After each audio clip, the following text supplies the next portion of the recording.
Saya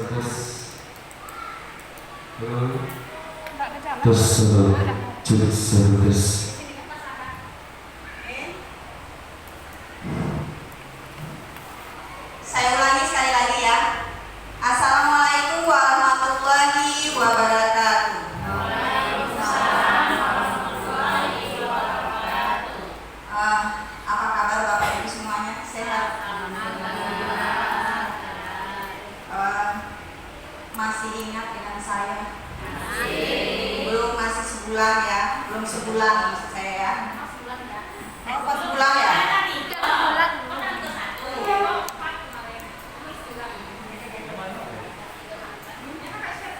Halo? Apa Pak? Ini kan ada video. Kita lanjut ya. Oke. Kali ini perwakilan dari Kemendes kita berbeda dari Bapak yang sebelumnya, Pak Anugrah Wicaksono. Ya. Kali ini Bapaknya baru. Wajahnya wajah baru. Boleh izin Bapak untuk memperkenalkan diri dulu. Assalamualaikum warahmatullahi wabarakatuh.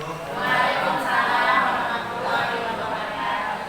Kenalkan, nama saya Haidar Jamali. Saya sih untuk terkait program ini ya Ibu ya, mohon maaf saya juga baru belajar Ibu, karena saya sendiri sejujurnya dari bangun keuangan karena penampilan program di Kemendes semuanya pada menyebut hari ini ya. Bagaimana saya mengenali Pak Anugrah. Mungkin Ibu kalau misalnya ada salah kata atau salah seperti ini, mohon maaf ya. Mungkin kita terima kasih Ibu. Oke. Tepuk tangan dulu untuk Bapak Ari. Tuh ya. Jadi Bapak Ari ini perwakilan karena teman yang seharusnya bisa datang mewakili ya, yang ini ternyata jadwalnya padat gitu ya. Jadi Pak Hari ini juga dari Kemendes, tapi dia di bagian keuangan ya. Oke, kita lanjut ya. Agar suasana pagi ini lebih bersemangat, Bapak Ibu masih ingat yel-yel yang pernah saya kasih? Yuk, kita mulai pagi dengan semangat pagi. Masih ingat lambang desa inklusi, simbolnya? Masih ya? Angkat tangan di atas seperti ini. Oke. Karena saya megang mic, jadi saya ini gak ini ya. Oke. Kanan di atas. Ini ya. Kanan di atas. Kanan ya. Ini. Tuh ya. Udah. Jadi jangan nanti gak tahu ya.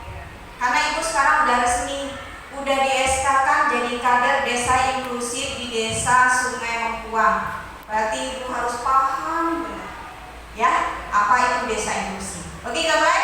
Semangat pagi, pagi, pagi, pagi. Desa inklusif luar biasa. Oke, udah semangat? Ya. Sekali lagi ya. Sekali lagi boleh? Semangat pagi, pagi, pagi, pagi. Desa inklusif luar biasa. Oke. Oke. Pagi ini saya punya quotes ya. Saya punya quotes untuk Ibu untuk memotivasi pagi ini untuk kedepannya menjalankan hari ini. Pagi ini saya ingin mengatakan, datanglah dengan senyuman. Ya, jalani hari ini dengan senyuman, lupakan masa lalu, lupakan masalah kemarin, dan belajarlah untuk memperbaikinya. Oke, semangat? Kita mulai ya. Jadi sebenarnya hari ini saya itu ditugaskan untuk mendampingi saja. Jadi saya bukan memberikan materi. Jadi hanya untuk mendampingi Bapak Ibu yang sebelumnya di acara pertemuan sebelumnya saya udah kasih materi. Saya udah kasih post testnya, pre-testnya, dan post testnya.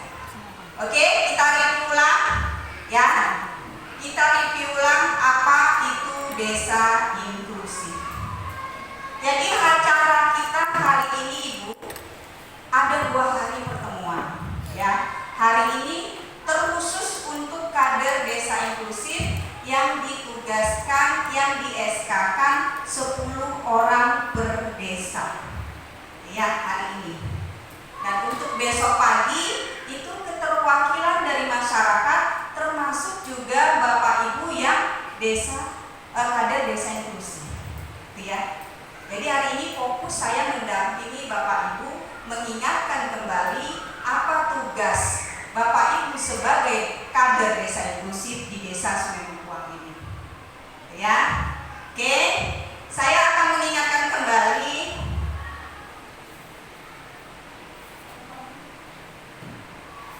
di sini sudah ada kertas ya. Dan saya akan memberikan spidolnya ya. Saya akan mengingatkan kembali Bapak Ibu, apa sih desa inklusif itu? Silakan Bapak Ibu maju ke depan. Satu kertas di bagian kiri itu akan Ibu tuliskan apa desa inklusi itu. Dan satu kertas di bagian sebelah kanan akan Bapak tuliskan apa tujuan pembentukan desa inklusif itu. Tuh, yuk, ya maju yuk. Salah satu 3 orang boleh. 3 orang, berapa orang boleh? Yuk maju yuk. Yuk. Desa inklusi itu apa sih? Gitu ya. Kemarin ada loh waktu postesnya saya lihat nilainya udah tinggi banget. Berarti udah paham. Tapi nggak tahu saya apakah termasuk dari kader ini atau enggak. Ya, maju yuk. Mungkin. Nah, ini saya awali dulu. Saya lupa. Di pertemuan pertama saya diabaikan nggak boleh kenalan sama Bapak Ibu, ya. Tapi sekarang harus wajib saya mengenali Bapak Ibu. Boleh diawali dengan perkenalan dulu ya. Biar saya hafal ini namanya Yosi. Rumahnya di situ. Statusnya begini. Ya, cukup namanya, rumahnya di mana di sini dan statusnya apa. Oke? Statusnya menikah atau belum gitu aja ya. Ya? Oke? Ya. Silakan Ibu dulu. Ya. Yang saya tahu Bapak ini, Ibu ini Assalamualaikum warahmatullahi wabarakatuh. Kita kenalan ya Bu ya. Iya, kenalan. Nama saya Siti Yulaika dari Desa Sungai Mengkuang RT 15. Status saya sudah menikah. Alhamdulillah. Udah itu aja Bu. Lanjut ke Bu Yosi. Ya. Ibu Siti panggilannya ya. Status Mbak Eka. Mbak Eka. Kan saya nggak tahu nama panggilannya juga ya, nama panggilan ya. Perkenalkan, nama saya Yosi Melandri. Saya dari Desa Semengkuang RT 07. Status saya masih gadis. Semoga di akhir tahun ini dapat jodoh. Amin. Lanjut ke bapak sebelahnya. Yo. Perkenalkan, nama saya Amiza. Saya tinggal di sini. Adik Simpang SMP Sejauh T10 RT 8. Oke, Pak. Oke, lanjut ke sebelahnya. Lanjut. Iyalah. Namanya kader harus saya kenal Pak. Ya, Yosi dan Mbak Eka. Oke. Assalamualaikum warahmatullahi wabarakatuh. Perkenalkan, Waalaikumsalam warahmatullahi wabarakatuh. nama saya Bobi Hermawan, panggilan Bobi. Saya dari Sukarame, RT 14 Dusun Sungai Mengkuang. Kebetulan saya juga belum nikah juga ya. Oh, semoga di akhir tahun ini ketemu jodohnya. Amin. Terima kasih. Assalamualaikum warahmatullahi wabarakatuh.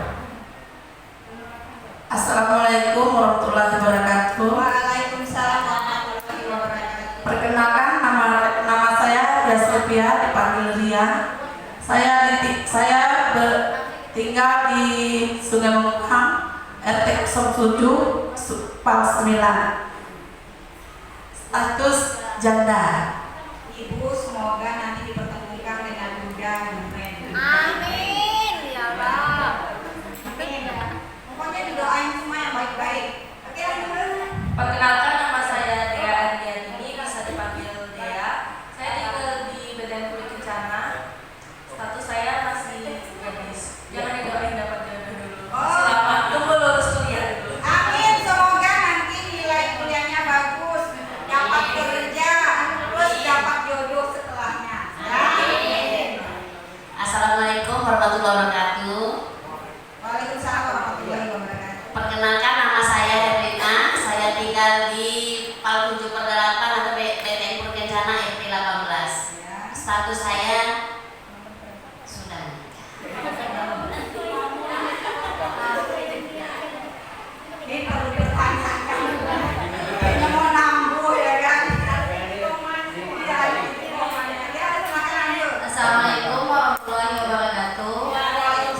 Alamat saya Desa Sumengkuang RT 03. Status saya janda. Janda. Masih ingin menikah lagi nggak? Amin. Kalau masih ingin menikah lagi didoain dapat jodoh segera. Assalamualaikum warahmatullahi wabarakatuh. Nama saya Tuti, tinggal di Sijau RT 08. Status saya sudah menikah. Amin. Semoga langgeng sampai nenek kakek. Oke. Semua udah. Oh, baru silakan Bu Maria. Yuk, masih ada ya 10 dengan Bu Maria. Yuk, Bu Maria. Perkenalkan, nama saya Siti Martia. Saya tinggal di Kampung Sijau RT 9. Status alhamdulillah masih jadi. Oh, semoga mau didoain nggak nih? Boleh. Semoga dapat jodoh di tahun ini ya. 2004 masih ada 4 bulan. Oh iya. Ya, semoga dapat Maria. Oke, ya kenalan udah. Insya Allah saya masih ingat Bu Ria, Ibu Tuti, ya. Ada Pak Ijal, ada Bu Maria, ada Mbak Eka, ada Yosi. Ya, kalau namanya belum disebutkan, berarti saya belum mengingat. Ya, oke. Nanti akan seiring jalan saya akan menunjuk ya. Bu Ina, Ina. Satu lagi 3 orang yang belum saya sebutkan nih. Dea, Ita. Oke, yuk. Kita lanjut ya.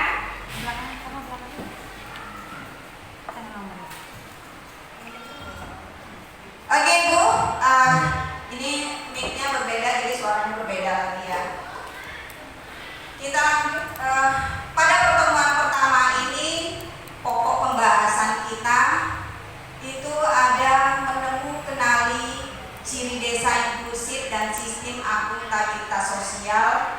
Yang kedua 5W 1H tentang kader penggerak desa inklusif dan sistem akuntabilitas sosial. Yang ketiga, manajemen kelompok. Yang keempat, penyusunan rencana kerja tindak lanjut kader desa inklusif. Ya. Oke, kita lanjut. Sebelum kita ke poin 1, 2, 3, 4, ya, saya ingin Bapak Ibu kembali mengingat kembali apa sih desa inklusif itu dan apa sih tujuan desa, pembentukan desa inklusif itu. Di sana di dinding ada kertas, silakan beberapa orang maju ke depan menuliskan apa itu desa inklusif dan apa itu tujuan desa inklusif. Silakan. Yuk, silakan maju. Yuk. Yuk.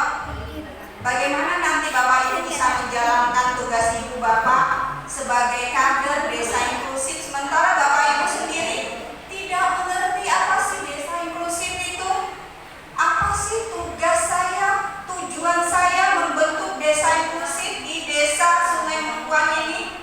Oke, yuk kita sama-sama belajar. Ya, sama-sama belajar. Silakan mengingat kembali apa yang pernah saya kasih materi sebelumnya. Yuk, silakan maju ke depan. Yuk, Ibu Yosi silakan. Oh, terlalu tinggi.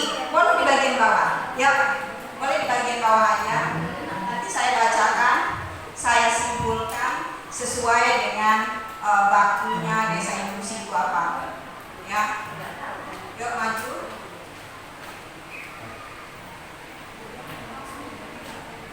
Satunya Ibu Yosi menuliskan apa itu desa inklusif. Satunya lagi boleh tujuan desa inklusif itu apa. Ayo maju satu orang lagi untuk menyebutkan apa sih desa, tujuan desa inklusif itu. Bawa ke sini, bawa ke sini. Bawa kan, bawa di bawah. Nanti saya baca. Ada bawah.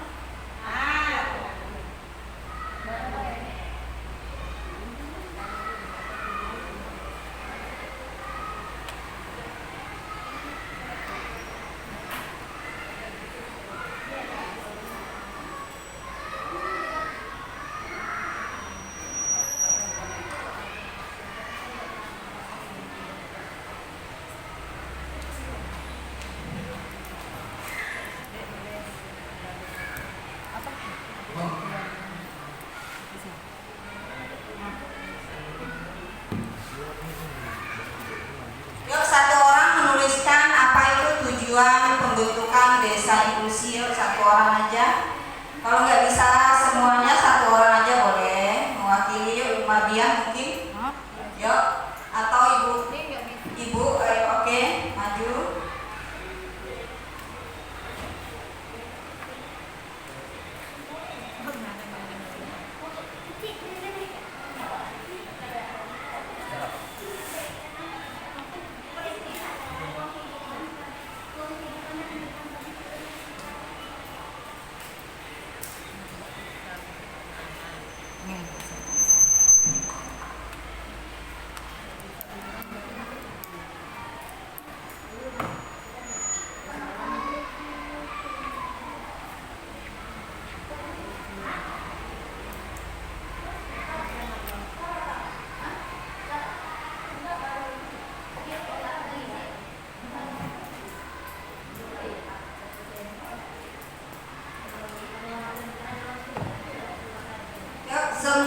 Ini ya, sambil menunggu teman kita menuliskan apa itu tujuan dari desa, pembentukan desa inklusi, boleh Bapak Ibu menikmati snack yang sudah disediakan oleh panitia ya.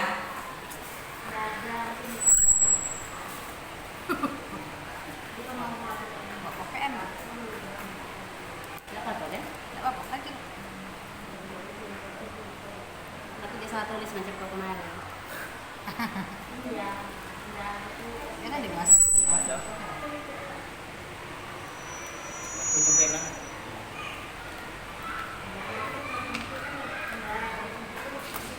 Miring-miring juga tulisan apa? Miring kami, Bu.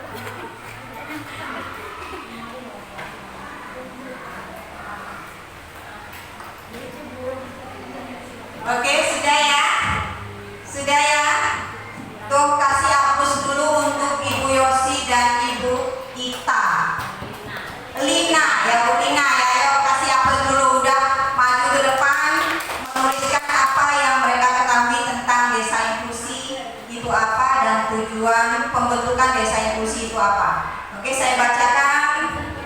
Desa inklusi adalah ruang kehidupan dan penghidupan semua lapisan masyarakat. Oke, A ya, kita kasih aplaus untuk Ibu Yosi ya.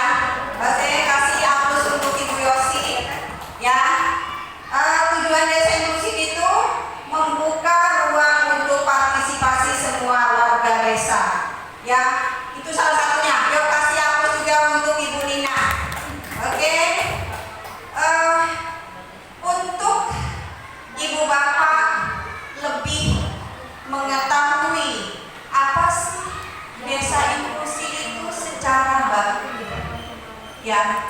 Kalau yang dituliskan oleh Ibu Yosi dan Ibu Lina ini adalah rangkuman kesimpulan dari desa inklusi dan tujuan desa inklusi itu sendiri. Secara bakunya desa inklusi itu, tolong diingat Bapak Ibu ya, secara bakunya desa inklusi itu adalah model pemerintahan yang mengakomodasikan setiap hak warganya, warga atau orang yang tidak terkecuali penyandang disabilitas ya. Model pemerintahan yang mengakomodasikan setiap hak orang, setiap orang atau warganya yang tidak terkecuali, maksudnya terutama penyandang disabilitas ya. Pemerintah yang menghargai setiap pendapat dan tidak menghambat ya, tidak menghambat dari hak warga atau orang. Itu secara ideal atau secara bakunya desa inklusif gitu ya. Kalau dalam bahasa kita desa inklusif itu adalah pemerintah tidak menghalangi, mengikut sertakan setiap orang, setiap warganya yang ada di desa itu, melibatkan dalam hal perencanaan ya, perencanaan apa yang harus direncanakan, pembangunan Ya, itu salah satunya. Ya, itu dalam bahasa kita. Ya, intinya seperti itu. Tidak ada yang tertinggal, tidak ada yang dikesampingkan. Itu ya, desa inklusif. Semua warga desa mengetahui apa rencana pembangunan desa untuk kedepannya, 1 tahun ke depan, 2 tahun ke depan, 3 tahun ke depan, 5 tahun ke depan. Itu intinya ya. Apapun profesi warganya, apapun bentuk orangnya. Seperti itu. Ya, itu yang perlu diingat. Jadi apa sih tujuan pembentukan desa inklusif ini? Secara baku, pembentukan desa inklusif ini adalah untuk mencapai 9 indikator. Jadi desa itu dikatakan inklusif jika dia sudah mencapai 9 indikator, ya. Karena saya nggak hafal juga 9 indikator itu apa, oke? 9 indikator itu pertama terdapatnya data dan informasi tentang aset desa yang komprehensif dan terus diperbarui. Itu yang pertama ya, ngerti ya? Jadi data dan informasi seperti ini yang saya dimaksud di sini adalah adanya data perencanaan rencana kerja, ya rencana kerja desa, gitu. Dia dan data geografi desa, gitu ya. Itu tertulis bukannya saya lihat di tahun 2024 datanya ditempel di dinding itu tahun ribuan 1999. Itu artinya desanya belum inklusif. Ya, jadi data itu setiap tahun datanya diperbarui berdasarkan data dan informasi yang ada di tahun itu. Ya, oke. Adanya wadah bagi warga difabel. Yang saya maksud itu. Jadi adanya keterlibatan masyarakat yang difabel. Ya, misalnya fasilitas di puskesmas itu ada disediakan tempat khusus jalan warga yang disabilitas. Ada kursi rodanya, ada tempat jalur khususnya, gitu ya. Yang misalnya mungkin puskesmasnya bertangga, di situ nggak ada tangganya, gitu ya. Gitu ya. Oke. Yang ketiga, adanya jaminan keterlibatan dalam proses pengambilan kebijakan. Tuh. Itu yang saya maksud tadi. Jadi setiap keputusan yang dibuat oleh desa itu diketahui minimal oleh perangkat desa,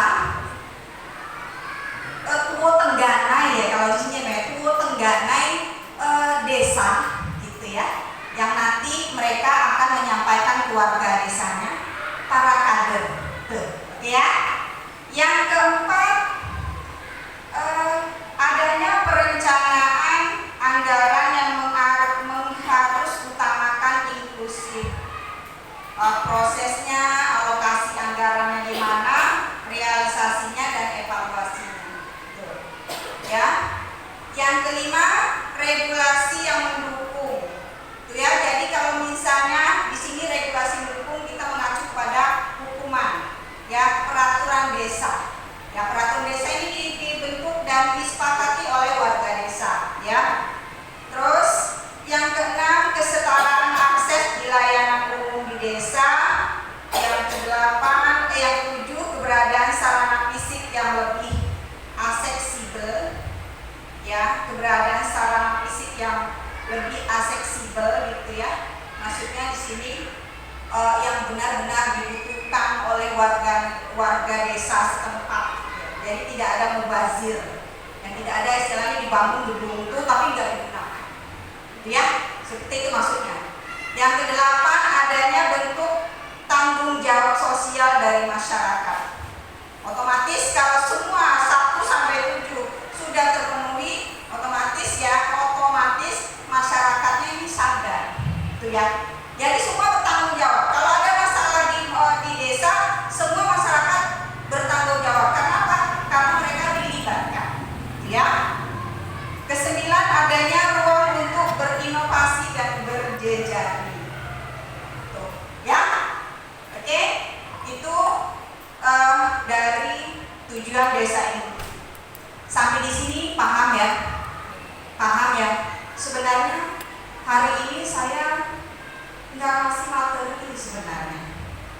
intinya pendampingan Bapak.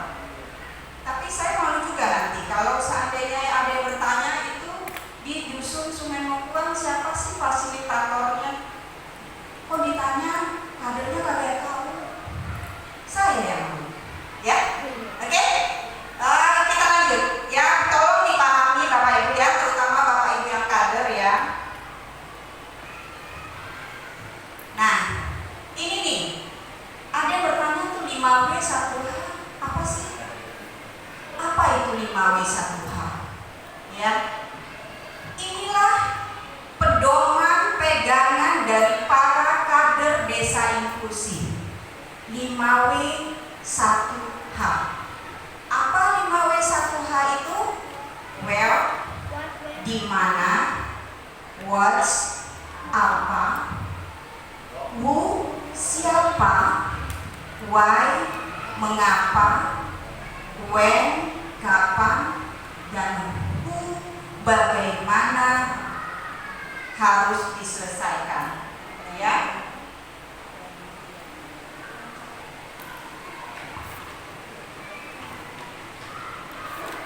Oke.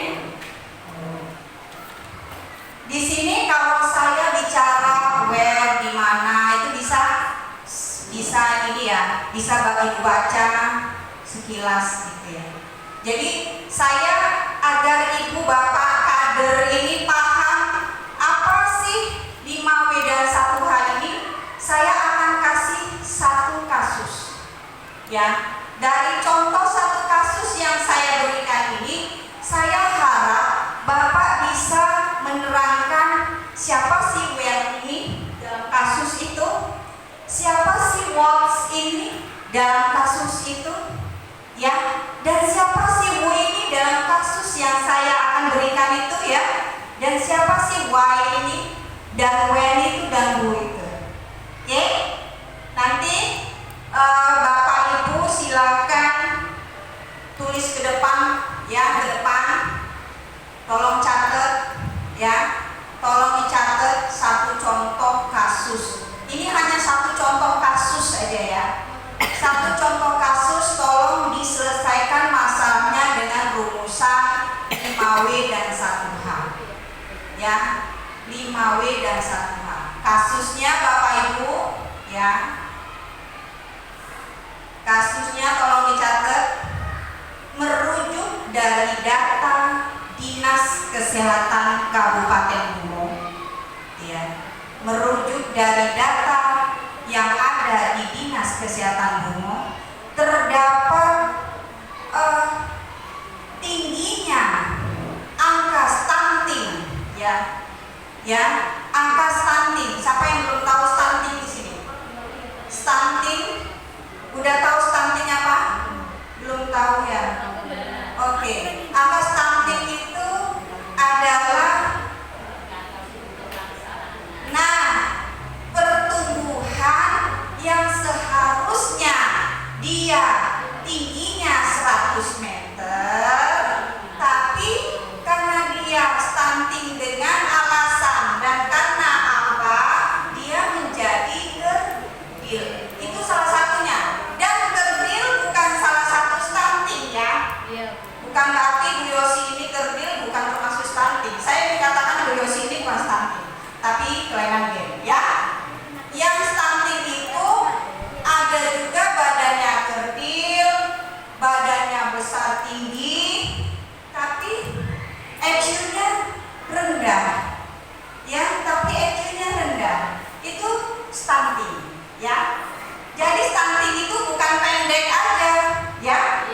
Ya, yang pernah ikut pelatihan pertemuan stunting ya. Ya, jadi paham ya pertanyaan saya tadi.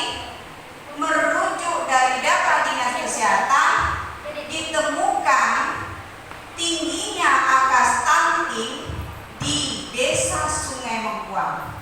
Silakan Bapak Ibu memecahkan masalah ini sebagai kader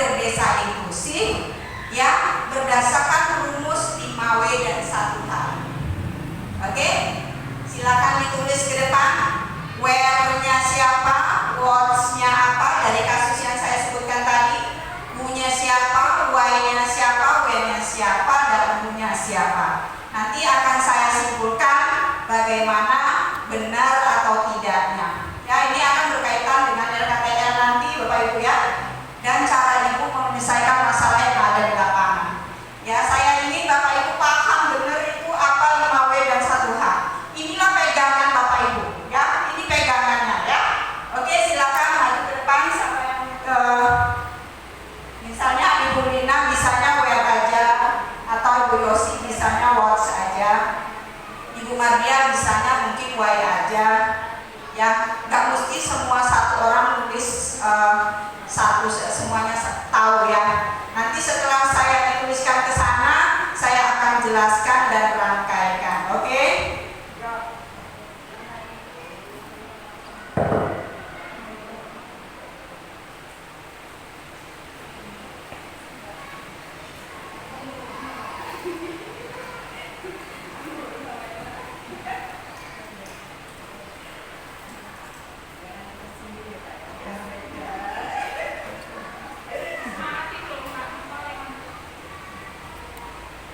Ya, semangatnya mau nyanyi apa nih? Ini kau nyanyi apa kayak mana nih? Ayo, tulis ke depan ya, boleh maju satu. Nggak perlu berpikir keras, ya Bapak Ibu ya. Ini sebenarnya hanya rumusan saja ya. Sebenarnya pemecahan masalahnya tuh udah bisa lah Bapak Ibu ya. Cuman pedomannya ini. Yuk. Gimana misalnya kejadiannya? Apa masalahnya? Apakah dia bodoh? Apakah dia pendek dan bodoh? Gitu ya. Nah, seperti itu kasusnya Pak. Yuk, maju yuk. Why mengapa? Mengapa? Apa karena ekonominya rendah? Atau dia stunting itu sebenarnya dia orang kaya, cuma nggak ada yang ngurus, bisa jadi stunting. Ya, kapan mulai terjadinya? Apakah sejak lahir? Apakah baru-baru berapa tahun ini? Gitu ya. Silakan maju ke depan. Terus pegang kali Mas. Maksudnya di mana? Di mana? Ya? Di mana? Di mana?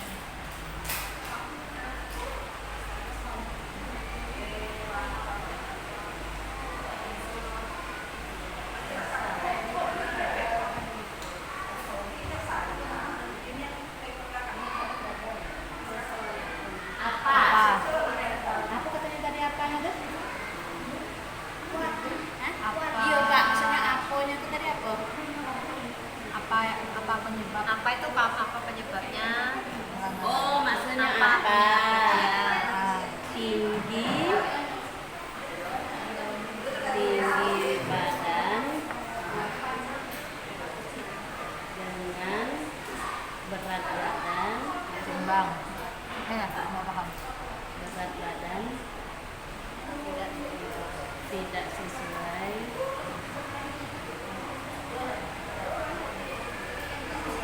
sesuai dengan umurnya.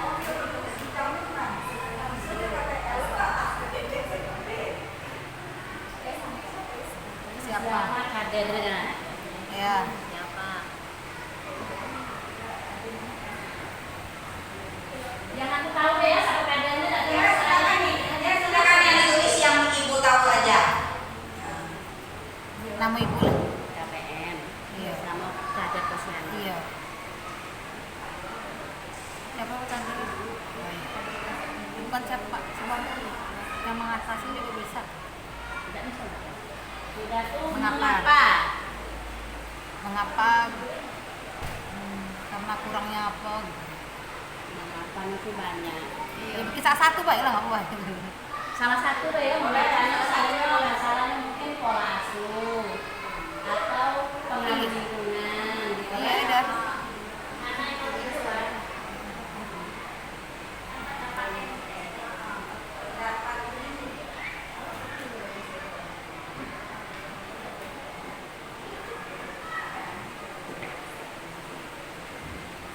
Baik bersih. Berarti lah. Tidak lah. Kapan? Kapannya maksudnya sejak kapan gitu ya? Kapan? Ada yang sejak kapan? Berarti kan ada juga yang baru lagi. Oh, 1000 KPK berarti. Pusing lah. Aku juga udah paham sih KPK itu. 1000 hari. KPK itu apa?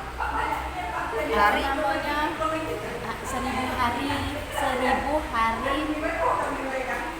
Apa?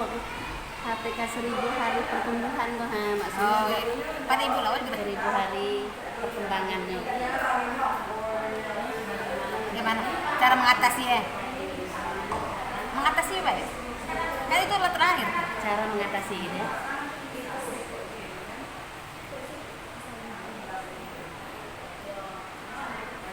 Apa cara mengatasi?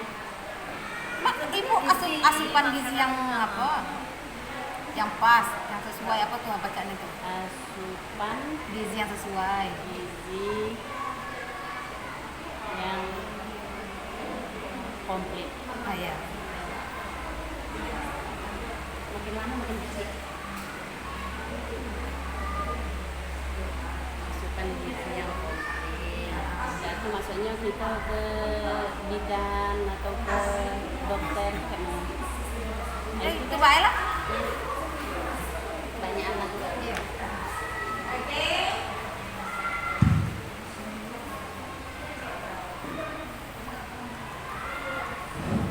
Budaya kasusnya tadi merujuk dari data yang ada di Dinas Kesehatan bahwa di situ terdapat tingginya angka stunting di desa Sungai Mengkuang, gitu ya, di tahun 2024.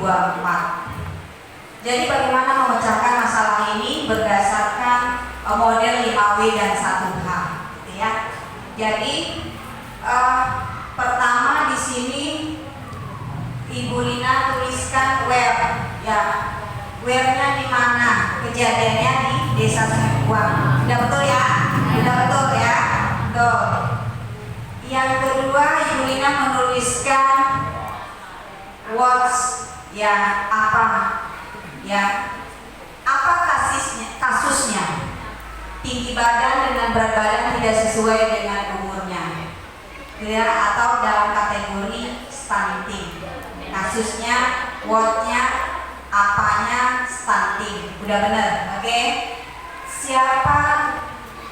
Siapa di sini bukan berarti kader saja, ya, bukan berarti kader saja. Terkait ini siapa di sini maksudnya orang yang bisa menyelesaikan masalah ini, ya.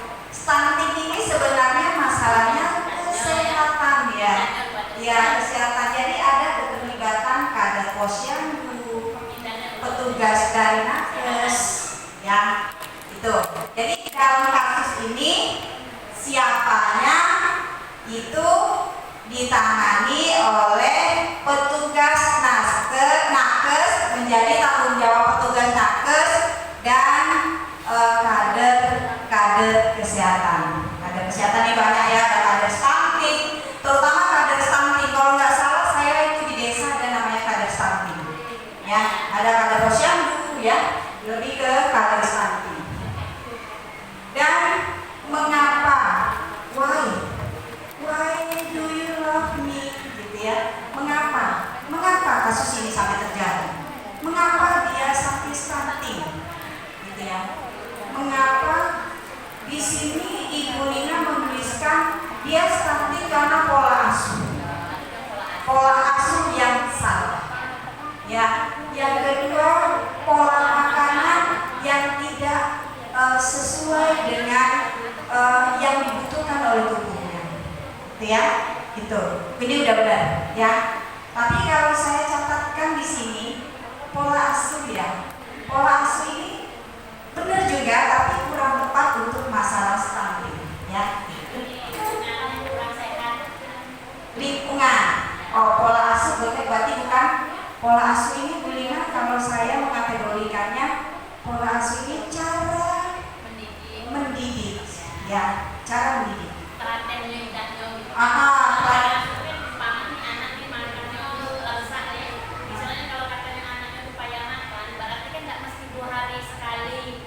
Dua kali dalam sehari. Selagi anakku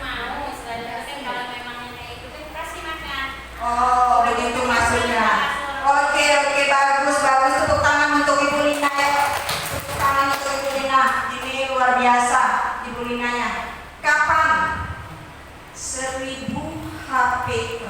Terjadinya maksudnya. Kapan? KPK. KPK itu apa? Maksudnya 1000 hari sebelum hari lahir dalam kandungan sampai anak umur 2 tahun itu yang Luar biasa. Ibu Lina luar biasa ya. Berarti Ibu Lina udah dapat pelatihan tentang stunting ya. Oke. Ini kasusnya di stunting. Ya. Nanti kasusnya di desa inklusif lain lagi. Ya. Saya hanya ingin membuka pola pikir Bapak Ibu semua dengan kasus stunting ya. Tapi ini di kasus stunting. Terus bagaimana mengatasinya? Ya, mengatasinya dengan cara asupan gizi yang komplit. Itu. Ada lagi yang bisa menambahkan kasus stunting ini. Bagaimana cara kader stunting ini mengatasinya? Nakes ini mengatasinya. Ya, bagaimana? kayak bantuan dari desa, kan ada itu bantuan dari puskesmas. Ada. Pernah juga ya dari apa tepatnya perikanan. Oh gitu. Jadi solusinya adalah agar angka stunting di desa Sungai Mengkuang ini berkurang, minimal berkurang ya. Minimal berkurang itu pertama tindak lanjutnya adalah mendatangkan orang yang ahli di bidangnya yaitu petugas nakes, petugas kesehatan. Yang kedua, kalau masalahnya terjebaknya apa penyebabnya itu karena dia mungkin perekonomiannya kurang, maka kader stunting wajib memberitahukan, menginformasikan kepada perangkat desa, kepala desanya bahwa ada satu warga kita yang ekonominya rendah sehingga mereka tidak bisa mencukupi untuk makannya. Tuh. Ya paham ya maksud bahasa saya di sini ya? Paham ya? Ya yang kedua, yang ketiga lebih bersosialisasi lagi, meningkatkan sosialisasi. Ya, kadernya lebih meningkatkan sosialisasinya kepada bukan untuk orang stunting ini aja, kepada seluruh masyarakat yang ada di desa itu agar ini jangan terjadi lagi nih stunting seperti si A. Ya, jangan terjadi lagi. Ya, tetap bertolak ukur atas petunjuk dari nakes, ya petugas nakes. Ya seperti itu. Apakah sudah paham apa pola 5W dan 1H ini Bapak Ibu? Ya, jadi seperti itu maksudnya. Maksudnya dari 5W 1H ini setiap masalah yang ada di desa dipecahkan, ditanyakan apa sih, di mana sih kejadiannya, apakah masalah ini urgens atau ini masalah nggak perlu banget, ini hanya untuk sekelompok orang. Paham ya? Seperti contohnya ini di waktu pertemuan sebelumnya ada kasus katanya warga masyarakat di Sungai Mengkuang ini membutuhkan gedung untuk posyandu. Karena apa? Berdasarkan penelitian, berdasarkan pengalaman, berdasarkan temuan dari kader posyandu, ternyata di situ ada warga banyak sasarannya, tapi nggak ada tempatnya.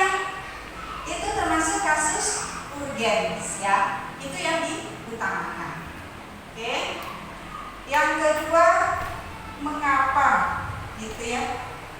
Mengapa gitu ya? Pertanyaannya mengapa harus dibuat itu gedung? Gitu ya pertanyaannya. Kamu bikin itu masalahnya urgen, harus. Mengapa? Karena itu tadi, pertama, karena nanti kalau tidak berjalannya posyandu ini, maka akan terjadi banyak sekali masalah, terutama masalah kesehatannya. Itu mengapanya ya. Dan where-nya di mana? Dan where-nya ini di mana maksudnya menunjukkan lokasi. Ya. Jadi setiap masalah itu harus ditunjukkan di mana kejadiannya, kapan, ya, kapan, dan di mana harus dibuat kembali dalam pemecahan masalah ini. Itu tadi. Ya, misalnya kejadiannya di Sungai Mengkuang di RT 9 RW 3. Ya, warga desa situ ada 90 kakak. Ya, nggak ada gedung posyandunya.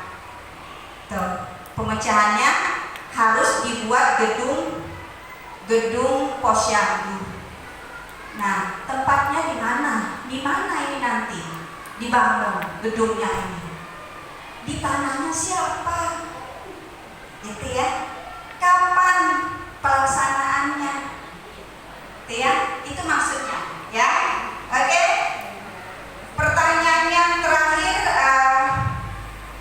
ini siapa? Nah, siapa orang yang bisa memecahkan masalah ini? Kalau masalahnya masalah itu tadi, masalah yang saya sebutkan, masalah pendirian gedung, ya, gedung posyandu. Ini siapa sih orang yang terlibat di sini?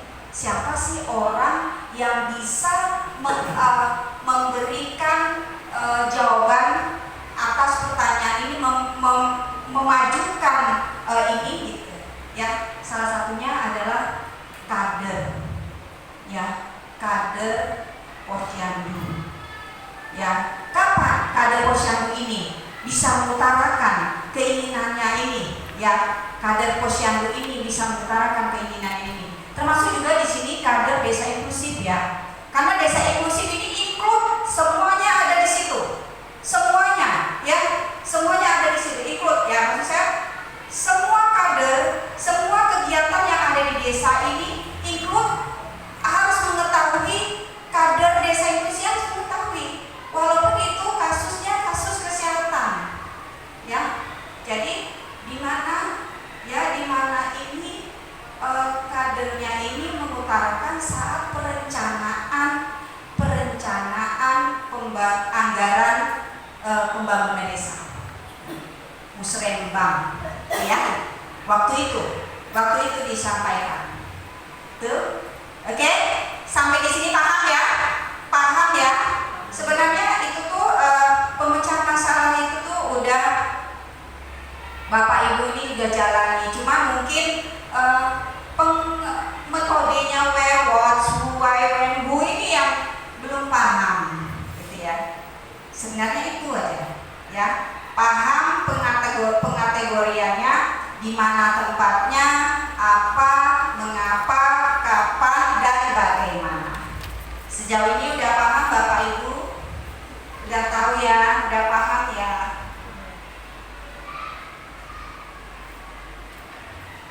Sini ada manajemen kelompok kader desa dan desa inklusif dan sistem akuntabilitas sosial. Nah, di sini manajemen kelompok kader desa ini, ya, ini pembentukan kader, ya, pembentukan kader, ya. Nah, sekarang saya mau tanya sama Bapak Ibu, apa sih peran Anda menjadi kader desa inklusif? Silakan ditulis, Bapak ada ini ya, yang warna. Silakan ditulis di kertas, ya. Peran Bapak Ijal ini sebagai kader desa inklusif itu apa? Ya, peran Bu Yosi sebagai kader desa inklusif itu apa? Ya, nanti ditulis, ditempelkan ke dinding, ya. Silakan.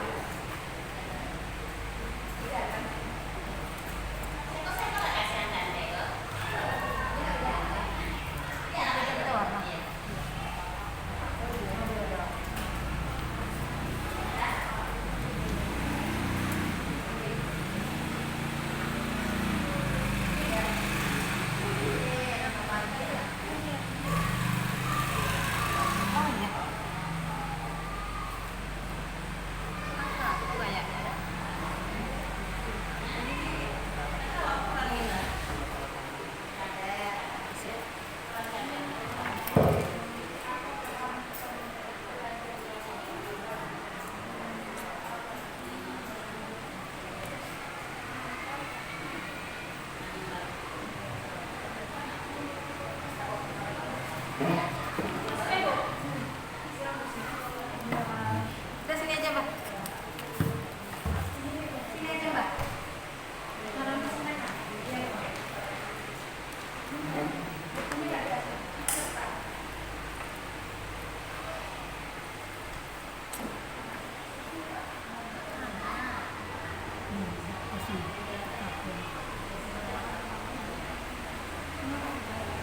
lupa.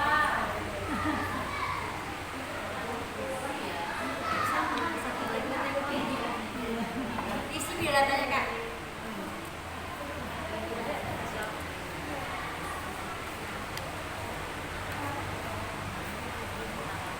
Gak usah banyak-banyak Ibu, satu aja cukup.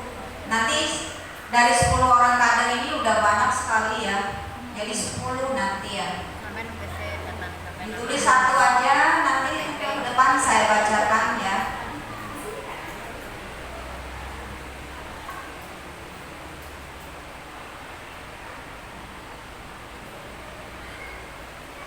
Udah selesai Bu Lina, silakan ditempel ke depan. Peran Anda menjadi kader, peran. Ibu Lina sebagai ketua ya, ketua apa peran Ibu sebagai ketua? Itu. Contohnya Ibu Lina mengajak teman-teman yang lain lebih aktif lagi. Ya, aktif lagi. Misalnya Bu Lina menemukan kasusnya di desa itu yang saya bilang tadi baru posyandu ya, misalnya kasus stunting tadi ya, di stunting tadi. Nah, Bu Lina mengajak teman atau Bu Lina sendiri mensosialisasikan gitu, yang mensosialisasikan berkaitan dengan kasus yang ada di Ibu Lina temukan di desa, gitu, kasus stunting. Paham ya? Peran gitu, maksudnya perannya apa sih? Peran Ibu Lina sebagai kader posyandu, kader desa inklusif gitu. Perannya apa? Menyampaikan aspirasi gitu, bisa juga ya. Silakan ditulis, nanti saya yang akan mengkategorikannya, merujuknya menjadi benar ya, jadi nggak simpang siur ya. Oke.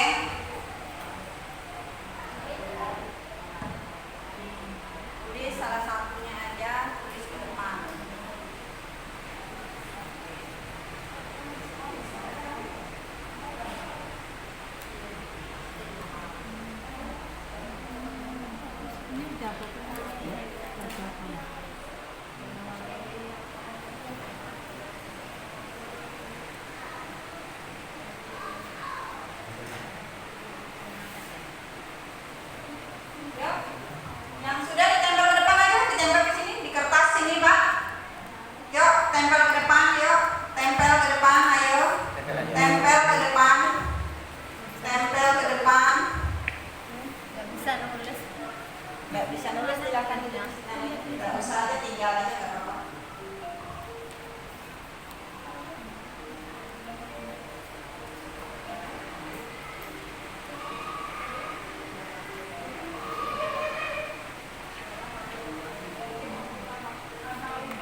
Terus. Oh, nok apa dulu? Kalau masih salah kenapa? Ya saya benerin kalau itu udah betul semua berarti nggak perlu saya di sini ya kan. Oh gitu, oke. Ditulis yang bisa-bisa aja.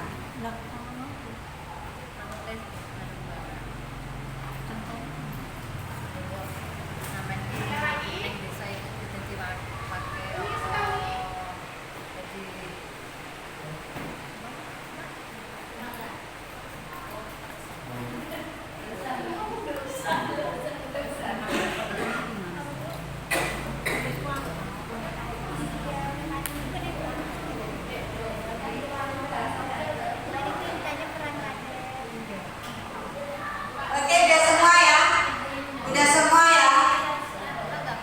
Sebelum saya bacakan yang Ibu Bapak tuliskan di sini, saya akan memberitahu bahwa kader desa inklusif itu bertugas mendorong peningkatan partisipasi masyarakat, khususnya kelompok masyarakat marginal dan rentan. Tuh, dari bahasa ini, apakah Bapak Ibu paham maksudnya? Bertugas mendorong peningkatan partisipasi masyarakat, khususnya kelompok masyarakat marginal dan rentan. Paham? Maksudnya di sini sebagai ibu, Bapak Ibu sebagai kader desa inklusif yang tadinya ada teman ibu, tetangga ibu, kerabat ibu yang masuk kategori marginal dan rentan, pasti dan jadi rumah. Apa yang terjadi di desa? Ditanya, tidak tahu, ya kan? Tidak mau tahu, gitu ya?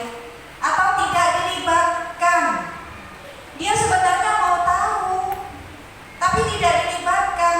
Nah, di sini peran ibu sebagai kader desa inklusif, mendatangi teman, tetangga, kerabat yang bermasalah apa yang saya sebutkan tadi, mendatangi, tahu nggak besok tuh ada pembangunan gedung posyandu baru. Kita lihat dari tanggapan dia ini tadi, pasti dia bilang, lantak apa sih itu? Nggak tahu udah apa lah tuh, gitu ya. Pasti ada respon. Pasti ada respon. Kalau responnya seperti itu, apa tindakan Bapak Ibu kader? Ya. Apa Bapak? Memberikan edukasi dengan pendekatan emosional. Nah, kasih upload untuk Bapak. Ya. Jadi jika ada pertanyaan seperti itu, langkah pertama Bapak Ibu kader udah benar, mendatangi orang yang bermasalah, yang tidak mau tahu dan mau tahu tapi tidak diperdulikan, jawabannya demikian, maka sebagai kader desa inklusif, Bapak Ibu wajib memberikan pengertian, ya, dan menghayu-hayukan, melibatkan orang tersebut ke dalam kegiatan yang ada di desa. Itu ya, itu perannya. Oke, saya akan bacakan apa yang dituliskan di Bapak Ibu tuliskan tadi. Peran kader desa inklusif di sini membantu mengedukasikan masyarakat desa tentang pentingnya inklusif disabilitas. Benar ya, memberikan dukungan serta perhatian terhadap kelompok rentan dan keterpinggiran lingkungan sekitar. Itu ya, ini udah benar nih, ya. Jadi nanti Bapak Ibu bilang nggak ada lagi itu istilah saya ini apalah, saya ini jando, miskin, nggak ada keluarga, orang payo, dado, gitu. Dan ada lagi kata-kata seperti itu. Ibu warga desa Sungai Mengkuang, ibu berhak memberikan apa yang ibu inginkan di desa ini. Berhak mengatakan apa-apa saja hak ibu sebagai warga desa Sungai Mengkuang ini. ya. Ini udah benar. Kasih aplaus pada Bapak Ibu yang sudah menuliskan, ya, sudah pintar ini ya. Terus perannya sebagai kader adalah membantu, sama ya. Gak usah saya lanjutkan. Ini kayaknya kepean ini. Sama semua isinya nih, ya. Yang lain mengajak orang untuk membawa anak posyandu agar kesehatan anak lebih terkontrol. Ini kasus stunting tadi ya, kasus stunting tadi boleh, ya bagus, ya. Karena kader desa inklusif ini include, saya bilang include semuanya. Bisa masuk ke kader kesehatan, bisa masuk ke kader pemerintahan, bisa masuk ke kader PKK, ya, boleh, ya. Peran sebagai kader mewakili aspirasi, sama ya, melaporkan kepada desa, koordinator desa. Ini soal lapor-lapor ya, melaporkan. Tapi benar, ya. Jadi kader setelah tahu kasusnya, ada kasus di desa, itu sebelum melaporkan kepada orang yang benar-benar berhak menerima laporan ini, tapi kader ini harus mengacu kepada 5W dan 1H tadi. Jadi jangan asal gosip aja. Kita ada barang bukti, gitu ya. Oke, ini bisa ya. Perannya juga bisa ngadu-ngadu, bisa, ya.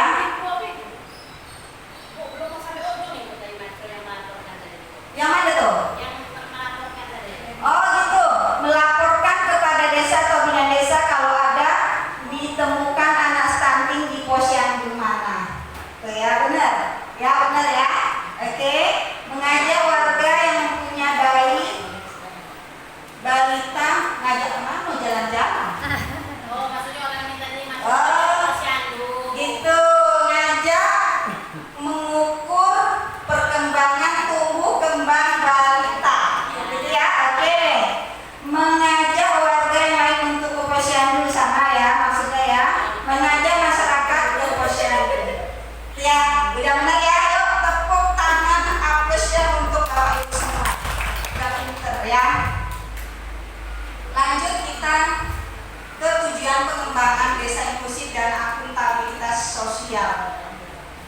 Jadi di sini maksudnya Bapak Ibu, pemerintah khususnya Kementerian Desa membuat program desa inklusif ini adalah untuk mendorong penilaian akuntabilitas sosial di desa. Itu ya. Yang kedua, meningkatkan keterlibatan kelompok marginal dan rentan dalam pembangunan dan pemberdayaan masyarakat di desa. Jadi pemerintah khususnya Kementerian Desa ini tidak ingin lagi mendengar pengaduan dari masyarakat, khususnya dari kelompok marginal dan rentan, kelompok disabilitas, kalau mereka ini selama ini diabaikan. Itu tujuannya dibentuk program pengembangan desa inklusif dan sistem akuntabilitas sosial ini, Bapak Ibu. Paham ya? Yang ketiga, peningkatan pemahaman dan kemampuan masyarakat desa dalam mengorganisasi kelompok marginal dan rentan di desa, serta penerapan lembar penilaian akuntabilitas sosial LPAS di desa. Ini yang saya maksud tadi. Masuk ke sebidang indikator, ya. Jadi desa inklusif itu kalau belum ada salah satunya aja 9 indikator itu tidak ada, itu bisa belum dikatakan itu desa inklusif. Salah satunya data. LPAS itu termasuk salah satu data. Data LPAS itu di situ lengkap semua, lengkap. Mulai dari geografi desanya, perangkat desanya, dasar kesehatannya, posyandunya, PKK-nya, semua ada di situ. Ya, dan ini dilaporkan secara berkala dan terus menerus. Bukan untuk laporan sekali ya, program-programnya lagi viral-viralnya ya. Sekarang program lagi viral-viralnya, semua data bagus gitu ya. Tapi untuk tahun-tahun berikutnya datanya data lama. Ya, itu yang tidak diharapkan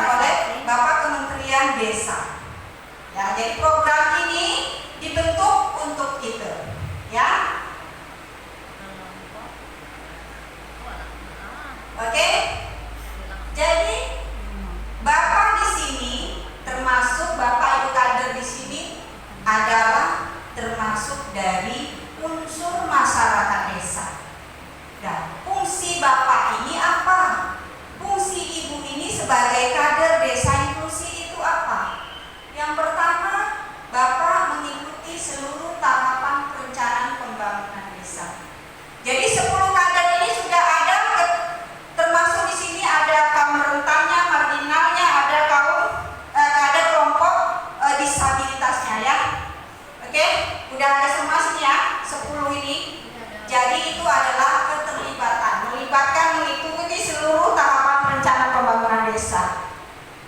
Yang kedua, menyampaikan aspirasi, saran, pendapat secara lisan dan tertulis. Ini ya, menyampaikan aspirasi, saran, pendapat secara lisan dan tertulis. Paham ya di sini ya? Jadi menyampaikan aspirasi ini jangan demo-demo, ya, secara kondusif, secara aktif, secara arif, persuasif. Itu bahasa-bahasa orang sana. Jadi kalau bahasa kita secara sopan, menunjukkan bukti-buktinya, menunjukkan data-datanya, tuh ya. Begitu, jangan ujuk-ujuknya langsung demo, ya, jangan demo, oke? Itu maksudnya menyampaikan aspirasi, saran, pendapat secara lisan dan tertulis. Paham ya? Yang ketiga, mengorganisasikan kepentingan dan prakarya individu atau kelompok dalam musrebang desa. Jadi kapan disampaikan? Disampaikan saat musrebang desa. Jika seandainya apa yang Bapak sampaikan, Bapak Ibu sampaikan di musrebang desa ternyata tidak dimasukkan dalam anggaran pembangunan desa, Bapak Ibu jangan buru-buru memberi tindakan yang tidak bagus, maksudnya ya, harus mengklarifikasikan dulu. Maksud saya seperti itu. Ini saya udah capek-capek menyimpulkan, menyampaikan, mengumpulkan bukti-bukti dan menyampaikan di musrebang, ternyata apa yang saya inginkan, apa yang kami inginkan tidak dikabulkan untuk anggaran desa tahun depan ini. Marah-marah. Ya. Jadi di sini saya berharap Bapak Ibu menyampaikan apa yang Bapak Ibu inginkan sesuai dengan temuan Bapak Ibu di lapangan, tetapi tetap juga mengacu pada anggaran desa. Jadi di desa ini banyak sekali kebutuhannya yang harus dipenuhi. Jadi bertahap, ya, menyampaikan kepada kepala desa mengapa itu, ya, bertahap. Tapi jangan bosan-bosan. Mungkin untuk musrebang tahun ini tidak dikabulkan, untuk musrebang tahun depan insya Allah dikabulkan. Ya, begitu ya, paham ya?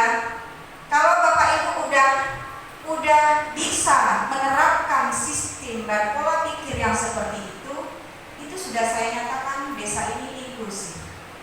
Ya, oke? Yang keempat, yang kelima, yang keempat ya, mendorong terciptanya kegiatan pembangunan desa. Iya. Di sini maksudnya mendorong terciptanya kegiatan pembangunan desa ini bukan berarti baku saja Bapak Ibu berharap atas bantuan dari pemerintah. Anggaran itu adalah bantuan dari pemerintah ya. Jadi Bapak Ibu ini harusnya berpikir lebih keras lagi bagaimana bisa membangun, bisa mewujudkan keinginan dengan cara bukan dari asupan pemerintah. Di materi sebelumnya, di pertemuan sebelumnya saya sudah mengatakan bahwa ada beberapa orang yang berperan dalam mewujudkan impian kita, apa yang kita inginkan. Masih ingat siapa orang-orang yang berperan? Masih Tuan Tapur itu ya, atau pihak yang berkepentingan politikus itu ya, itu salah satunya ya. Pernah saya mengatakan itu ya di materi sebelumnya ya. Jadi itu, jadi kalau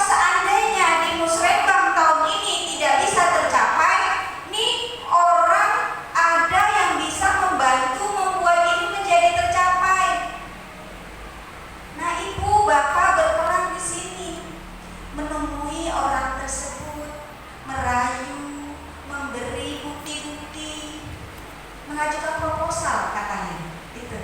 Ya, itu salah satunya. Oke? Yang kelima, memelihara mengembangkan nilai permusyawaratan, permufakatan, keluarga dan semangat kegotong royongan di desa. Itu yang sudah saya jabarkan ya. Itu maksudnya ya, yang tadi. Jadi sampaikan